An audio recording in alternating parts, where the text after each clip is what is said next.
Bonjour, aujourd'hui on va parler d'un élément essentiel en électricité comme en électronique. Il s'agit du transformateur. Ici on a plusieurs types de transformateurs, plusieurs configurations possibles. On verra ça juste après. Pourquoi le transformateur est aussi essentiel, aussi primordial? Prenons un exemple. Puisque s'il n'y a pas de transformateur, il n'y a plus d'électricité, il n'y a plus d'électronique, plus rien du tout. D'accord? Prenons un exemple. Sur la centrale EDF, par exemple, qui produit l'énergie. Et l'énergie sera transportée sur les 3 lignes. D'accord? Du lieu de production à celui de consommation. D'accord? Ici, c'est les maisons, les immeubles de consommation. Supposons qu'on a 100 km d'ici et là. Lieu de production et lieu de consommation, 100 km. Et que la centrale produit est capable de produire seulement une tension de 100 000 volts. 1000 volts plutôt. 1000 volts. Voilà, 1000 volts. Et on veut transporter cette énergie-là sous 1000 volts, à 100 km de distance. On veut que ici, là, ça reçoit 200 volts, 230. Nous, à la maison, là, ici, là, c'est 230 volts. On veut qu'une fois le courant qui arrive, là, qui circule ici, là, arrive jusqu'au consommateur. Là, c'est le courant I. Et la tension, ça sera 230 volts, par exemple. D'accord? Et tu sais que il y a une perte par effet Joule lorsque le courant passe dans les lignes. D'accord? Et supposons que il y a une chute de tension de 10 volts seulement. 10 volts. 10 volts seulement. On n'a pas besoin de valeur réelle. 10 volts par kilomètre seulement. D'accord? Et bien, 100 volts pour 100 km, tu as 1000 volts. D'accord? Chaque kilomètre, tu as une chute de tension de 10 volts. Une perte de tension de 10 volts. Donc, 100 km de distance de longueur, là, d'ici à là, et il y a une chute de 1000 volts. D'accord?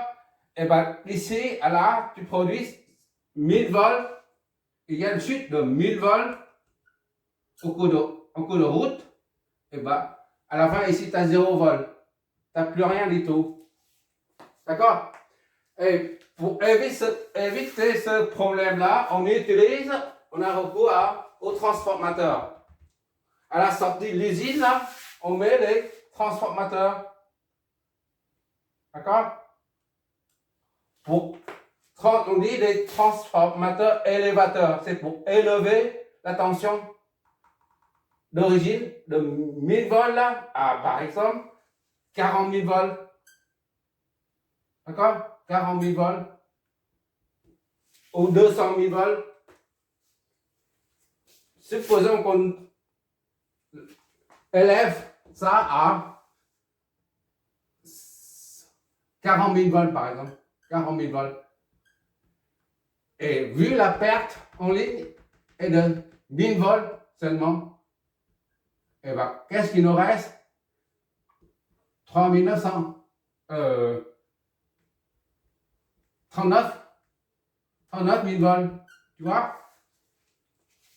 Et après, ici, on met un autre transformateur dit abaisse de tension pour abaisser jusqu'à 230 volts que le consommateur voulait. D'accord? C'est pour ça les transformateurs sont hyper importants. Là, j'ai dessiné plusieurs configurations possibles.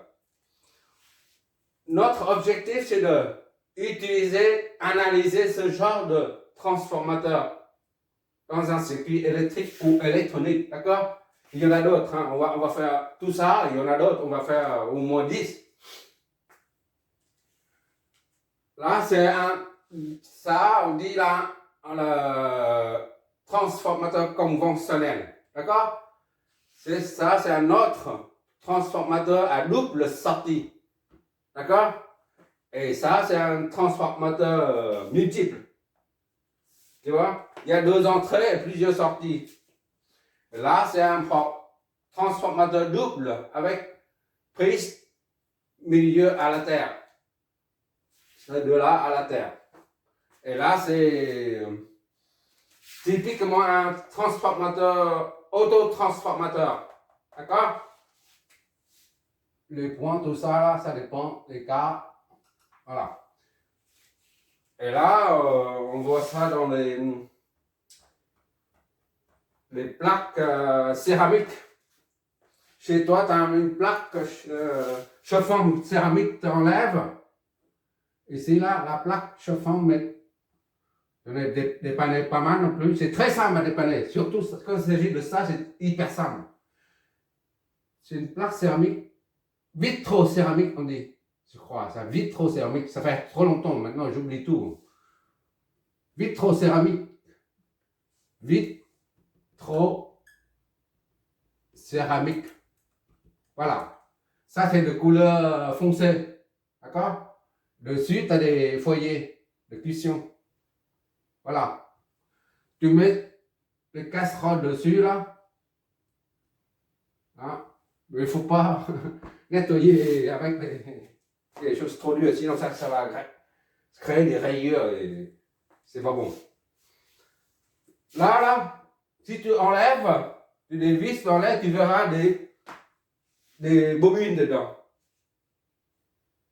Ça, c'est le principe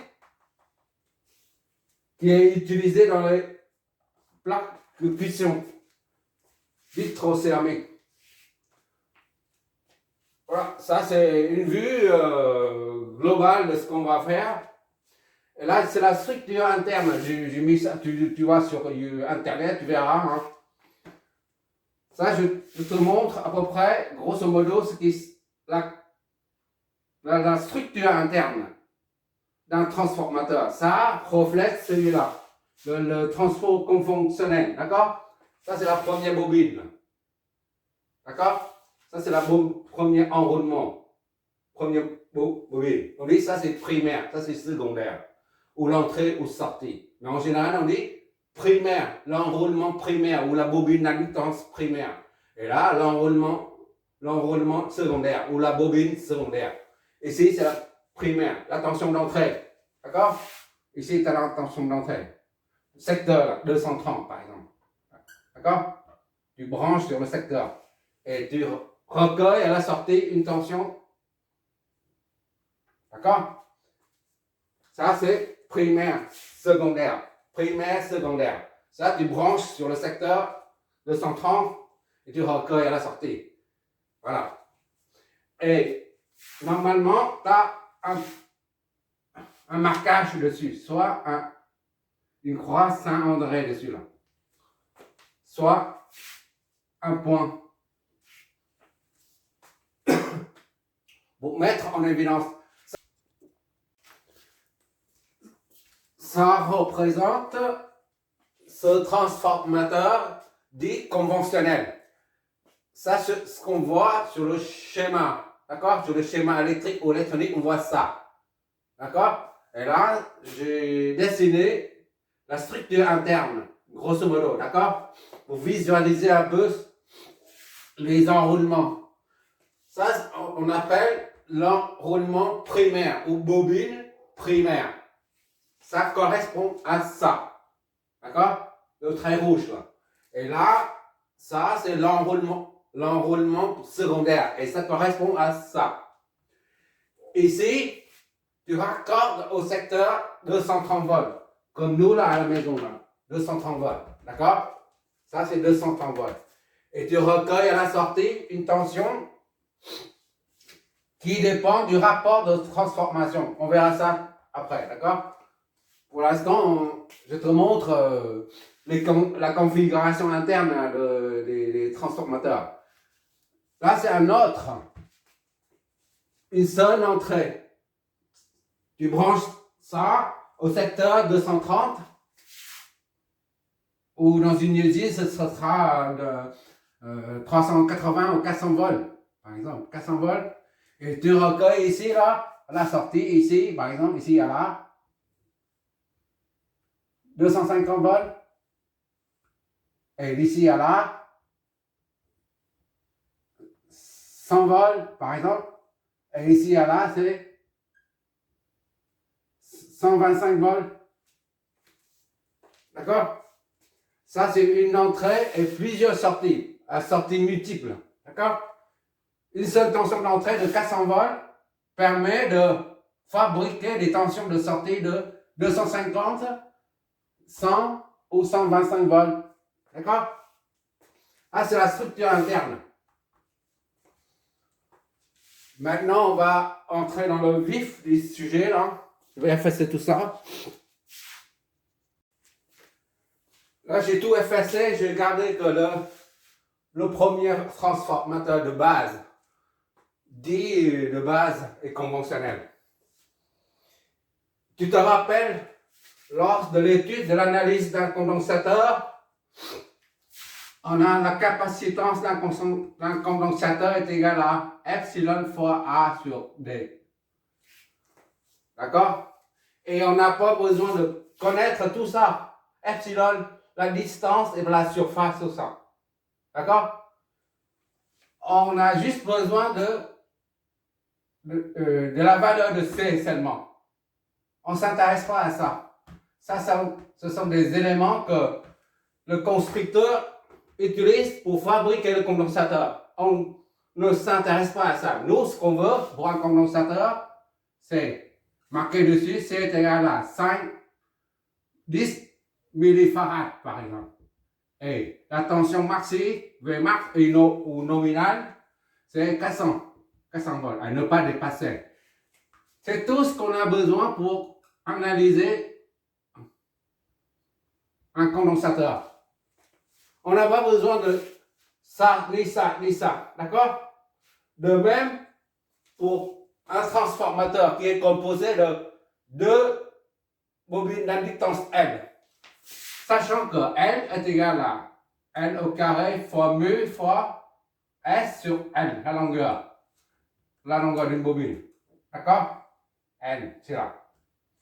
Et nous, idem ici, pour analyser un transformateur, on n'a pas besoin de connaître les caractéristiques, les propriétés, les propriétés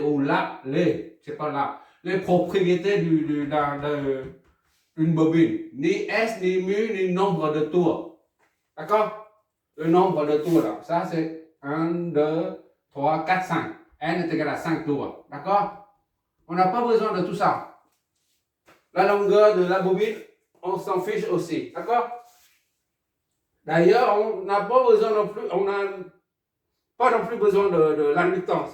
Si c'est inductance égale à 0,5 Henri, par exemple, on n'a pas besoin de cette valeur pour analyser un transformateur. D'accord? Même l'inductance mutuelle, qui est écrit comme ça, ça s'appelle l'inductance N, c'est l'inductance propre. Inductance propre. C'est-à-dire, on entend parfois dire c'est self, inductance. Voilà. Inductance, self, son nom est propre. Et M, c'est inductance mutuelle entre les deux bobines. D'accord? Avec les champs magnétiques, tout ça. Bon. Mais tout ça, on n'a pas besoin ni de l'inductance propre, ni de l'inductance mutuelle, ni tout ça pour analyser un transformateur. D'accord? On a besoin une ou deux choses seulement. Je vais indiquer ici ce qu'on a besoin pour analyser un circuit à transformateur. D'accord? Inutile de développer des formules pour montrer que L est égal à machin et puis M est égal à bidule. Non, ça, on n'a pas besoin. Ce qu'on a besoin, c'est le rapport du transformateur. Par exemple, ici, dans un circuit électronique ou à l'image découpage, tu as un transformateur comme ça. Voilà. Et après, tu as des résistances. Tu as des condensateurs, des résistances, d'accord? Et un transistor, un MU, c'est un transistor à découpage. Ainsi de suite. Et un amplificateur opérationnel. Pour pouvoir analyser ce circuit-là, tu as besoin simplement du rapport du transformateur, baptisé N, d'accord? Et puis, le point de marquage, soit ici, soit là. C'est tout, d'accord? Le constructeur te dit, si tu vois un schéma comme ça, disons ça, c'est un transformateur qui est appelé AX, par exemple. Et si tu fais une recherche, tu verras que le transformateur AX a une capacité, une puissance apparente qui est de 120 1220 volts ampères. Voilà. Ça, c'est la première caractéristique du transformateur. Et le deuxième, c'est le rapport de transformation. Ça peut être 1 ou 0,5 ou 20, d'accord? Ou n'importe quel chiffre, ou 0,22, 24, par exemple. Voilà. Tu as besoin que ces deux valeurs pour analyser ce circuit-là. Tu n'as pas besoin de l'inductance de la bobine, ni l'inductance mutuelle, d'accord? Tu n'as besoin que ça pour pouvoir analyser un circuit à transformateur, d'accord? Et bien sûr, d'une règle fixée par les constructeurs, que les simulateurs et nous, on va suivre cette règle pour déterminer la polarité et le sens des courants, les tensions, tout ça. On y va.